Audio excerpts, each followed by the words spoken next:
जगात अशी काही शस्त्र आहेत जी सेकंदात लाखो लोकांचा नाश करू शकतात. चला तर मग पाहूयात जगातील 5 सर्वात धोकादायक वेपन्स. नंबर 1, न्यूक्लिअर वेपन्स म्हणजे अणुबॉम्ब. हे जगातील सर्वात धोकादायक शस्त्र आहे.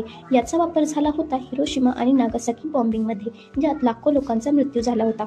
अजूनही USA, रशिया, चायना यासारख्या देशांकडे हजारो न्यूक्लिअर वेपन्स आहेत. Number 2, hydrogen bomb. हा ॲटॉमिक बॉम्बपेक्षा हजारो पट जास्त शक्तिशाली आहे. याचा सर्वात मोठा स्फोट झाला होता टस्सर बॉम्ब टेस्टमध्ये, ज्याने पृथ्वी हादरली होती. हे न्यूक्लिअर बॉम्बपेक्षा 1000 पट जास्त शक्तिशाली असतात. Number 3, ICBM. हे एक इंटरकॉन्टिनेंटल बॅलिस्टिक मिसाईल आहे. ही मिसाईल हजारो किलोमीटर दूर टार्गेट हिट करतात आणि काही मिनिटातच देशांवर न्यूक्लिअर अटॅक करू शकतात. Number 4, biological weapon. यामध्ये व्हायरस आणि बॅक्टेरिया वापरले जातात, जसे की अँथ्रॅक्स आणि स्मॉलपॉक्स, जे एका शहरातून संपूर्ण देशात पसरू शकतात आणि पॅन्डेमिकसारखी परिस्थिती निर्माण होऊ शकते आणि हे थांबवणं खूपच कठीण आहे.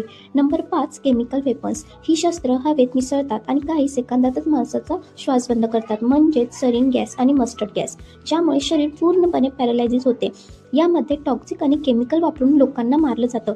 हवा किंवा पाण्यात मिसळून अटॅक केला जातो, ज्याने काही सेकंदामध्ये माणूस बेशुद्ध होतो. आजही हे शस्त्र अनेक देशांकडे आहेत आणि जर कधी वर्ल्ड वॉर 3 झाला तर कदाचित मानवजातीचं अस्तित्वच धोक्यात येईल. तुम्हाला या वेपन्सबद्दल डिटेल माहिती पाहिजे असेल तर कमेंटमध्ये नक्की सांगा. शॉर्ट व्हिडिओमधून जर तुम्हाला तुमचं नॉलेज वाढवायचं असेल तर मी डेली नॉलेजेबल व्हिडिओ घेऊन येतच असते. त्यासाठी चॅनल नक्की सबस्क्राईब करा आणि आपल्या ज्ञानात वाढ करा. आणि व्हिडिओ बघितल्याबद्दल धन्यवाद.